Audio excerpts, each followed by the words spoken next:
दोस्तों नमस्ते, कैसे आप लोग। उम्मीद करते हैं भोलेनाथ की कृपा से आप लोग अच्छे होंगे। फ्रेंड्स देखिए, आज है कृष्ण जी का जन्म, तो हम लोग कृष्ण भगवान का गीत सुना रहे हैं। तो आप लोग को प्लीज़ अच्छा लगेगा तो कमेंट और लाइक सब्सक्राइब जरूर कीजिएगा। हम लोग गाना स्टार्ट कर रहे हैं। कृष्ण यो कन्हैया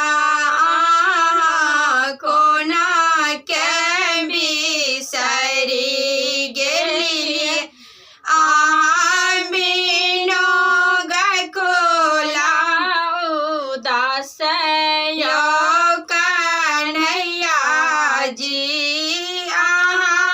बिनो गकुला उदास यो कन्हैया जी गकुला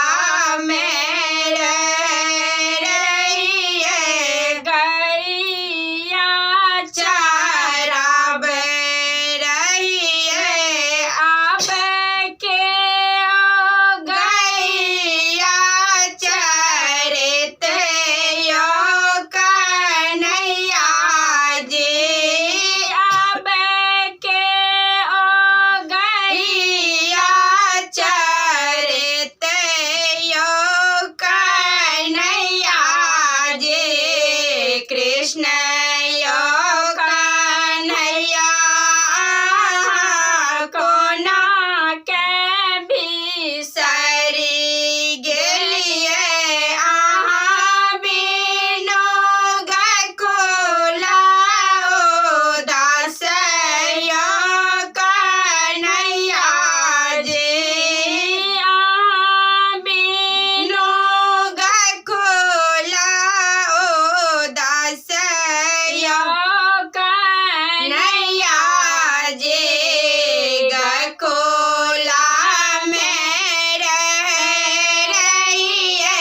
रास रचाव रहिए अब के रास रचित यो कन्हैया जी अब के रास रचित यो कन्हैया जी कृष्ण यो कन्हैया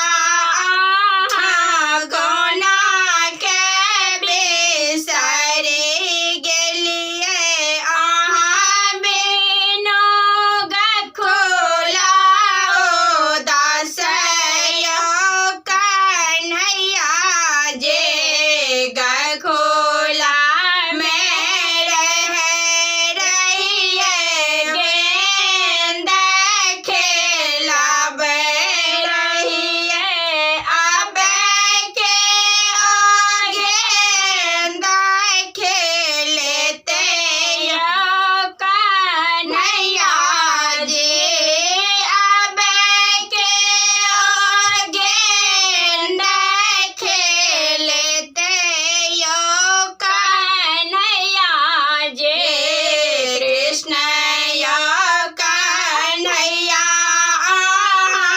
कोना के बिसर गेलिए बिनो गकुला उदास यो कन्हैया जी।